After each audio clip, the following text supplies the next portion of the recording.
인기는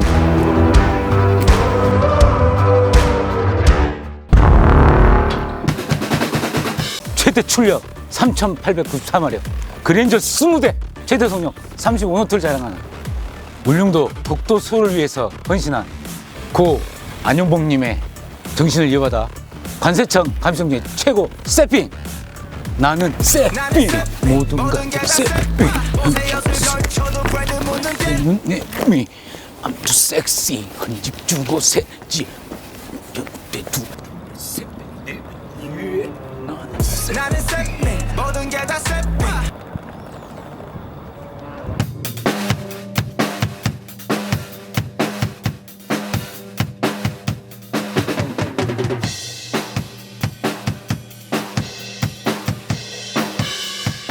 스틱남의 항만 1교시.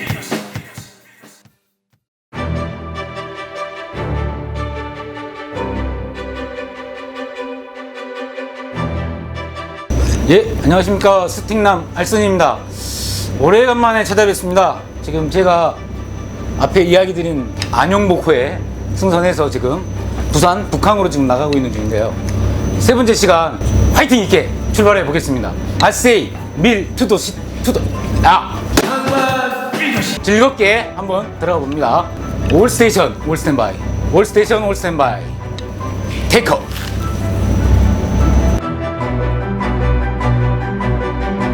자, 지금 부산 북항으로 쭉 배가 나가고 있습니다. 지금 앞에 보이는 쭉 이 도로가 바로 부산항대교, 북항대교로도 부르죠. 이 다리를 지나게 되면 저희들이 신선대부도와 또 엠박지라고 하는 해상 전박지를 보시게 될 겁니다. 저희가 거기에서 오늘 준비한 강의 한번 제대로 진행해 보도록 하겠습니다. 그대여 갈 땐 가더라도 지금은 가지 마세요. 갈 땐 가더라도 담배 한 대 정도는 괜찮잖아. 어이, 거기 담배 하나만 주라. 형님, 배 위에서 담배 같은 소리 하고 있네. 강의하니 딱 좋은 날씨네.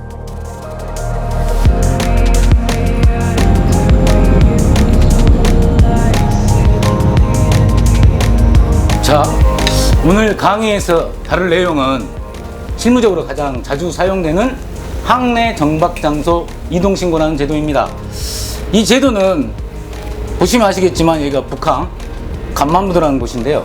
국제무역선이 화물 하역을 위해서 이렇게 부두로 접안을 합니다. 그래서 입항 절차를 마친 후 부두에서 화물 하역을 하고 완료가 되면 승무원 승하선이나 뭐 선박용품 적재, 하선 이런 어떤 업무가 이루어지는데, 북항 자체가 부두가 어떤 한정되어 있기 때문에 계속 여기서 부두에 접안을 할 수가 없어요. 그러다 보니 다른 선박이 들어오기 위해서 이 배들이 배를 갖다 띄워서 엠박지나 이렇게 다른 해상 정박지로 이동을 하게 됩니다. 이때 사용하는 어떤 행정 절차가 바로 항내 정박장소 이동 신고라는 제도입니다. 절차는 매우 간단합니다. 관세청에는 유니패스를 통해서 전산으로 항내 정박장소 이동 신고를 해 주시면 됩니다. 또 부득이한 경우에는 서류로서도 가능하고요, 정정 취소도 가능한 제도입니다. 이 관세청이 어떤 기관입니까? 제가 규제 개혁을 선도한 기관으로서 2020년 8월부터 국제항 또는 허가받은 국제항이 아닌 지역에서 다른 관할 구역 세관 내에 다른 국제항으로 이동하거나 다른 국제항이 아닌 지역으로 이동하는 경우에 이 항내 정박장소 이동신고 제도를 이용하게끔 편의를 제공하고 있습니다. 하지만 그럼에도 불구하고 국제항이 아닌 지역으로 이동할 시에 뭐 화물 하역 내지는 승무원 승하선 같은 어떤 관세 행정 수요가 발생한다. 그럴 경우에는 어떤 국제항이 아닌 지역에 대한 출입 허가를 사전에 받도록 하고 있습니다. 우리 관세법에는 이와 비슷하게 이 경우는 다르지만 간이 입출항 제도라는 제도를 가지고 있어요. 국제무역선이 한국에 들어와서 24시간 이내 화물의 하역 없이 출항을 한다. 또는 국내항에 들어와서 다른 국내항으로 이동할 시에는 뭐 입항 보고서만 제출하고 기타 부가 서류는 제출을 생략하는 이런 간이 입출항 제도도 있다는 거 알고 계시면 좋겠습니다. 오늘 내용은 여기까지예요. 아주 간단합니다. 쉬어갈게요. 가지 마세요.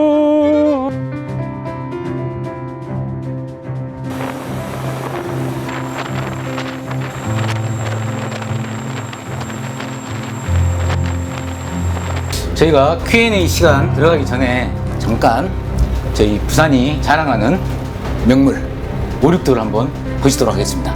바로 이 앞에 5개예요, 6개요. 이게 바로 오륙도입니다. 상반 1교시. 자, Q&A 본격적으로 들어가 보겠습니다. 퀘스천 1. 입항 절차를 마친 후 태풍 북상으로 인해서 긴급 피항 시에는 어떻게 해야 하나요? 예, 답은 이렇습니다. 피항 사유서 또는 피항 보고서를 제출하시면 됩니다. 딱 정박 중인데 태풍이 영향권 진입 등으로 인해서 어떤 안전한 장소를 이동하게 된다. 이렇게 긴급 피항 시에는 실무적으로는 피항 및 복귀 예정 일시, 장소, 사유 등을 적은 피항 사유서를 팩스로 관할 시간에 보내주시면 됩니다. 근데 별도로 어떤 정해진 양식은 없어요.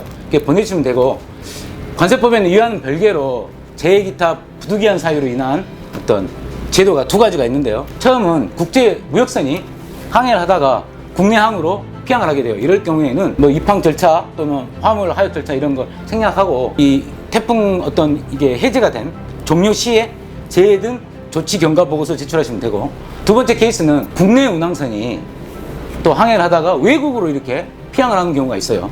그런 경우에는 이제 귀착 시에 우리나라 외국 임시 정박 보고서를 제출하시면 됩니다.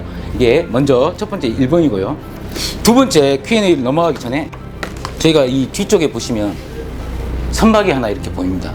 여기가 부산에서 유명한 부산해양대학교 실습선인데요. 2척이 지금 있고 해양대 전경이 보여지네요. 바로 Q&A 2번째 한번 들어가 보도록 하겠습니다. 그러면 정박장소 이동 시에 선박용품 적재 허가 신청은 어디로 해야 하나요? 그렇습니다. 이거는 현재 정박장소로 신청하시면 됩니다. 국제무역선이 입항 후에 정박장소 이동 신고를 했다 그러면은 이 변경된 정박장소로 정정해서 선박용품 적재 등 허가 신청을 하시면 되고, 또 정박장소를 정정하지 못한 상태에서 작업을 완료했다 이런 경우에는 정박장소를 정정하셔서 완료보고를 전송하시면 됩니다. 오늘 Q&A는 이 2가지로 마치고요. 바로 저희들이 가장 힘쓰는 코너죠. 행정제재 제로에 도전은 행제 뉴스 한번 들어봅니다. 뉴스.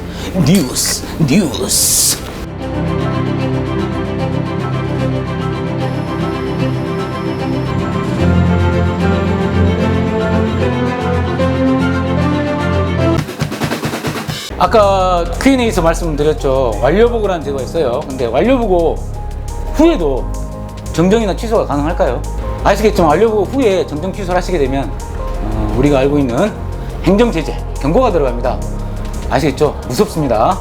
그러니까 이렇게 완료보고 후에 정정 취소를 하는 경우에는 애매할 땐 세관 담당자와 콜을 하십시오. 연락을 하시면 아마 좋은 해답을 주실 거예요. 여기까지 행정제재 뉴스는 마치고요. 지금 뒤에 보시면은 부산항 국제여객터미널이 보이십니다. 이제 벌써 슬슬 제1 여객선들도 이제 운항을 재개를 준비하고 있습니다. 이런 말이 있습니다. 파란 신호등은 아니다. 빨간 신호등은 기다리면 파란 신호등이 됩니다. 우리가 파랑새를 쫓는다고 잡히는 게 아니에요. 기다리면 파란 신호등이 켜집니다. 하지만 주위를 돌아보시고 건너갈 준비를 하고 계셔야겠죠. 오늘은 이상으로 마치겠습니다. 지금까지 스팅남 알선이었습니다. 감사합니다.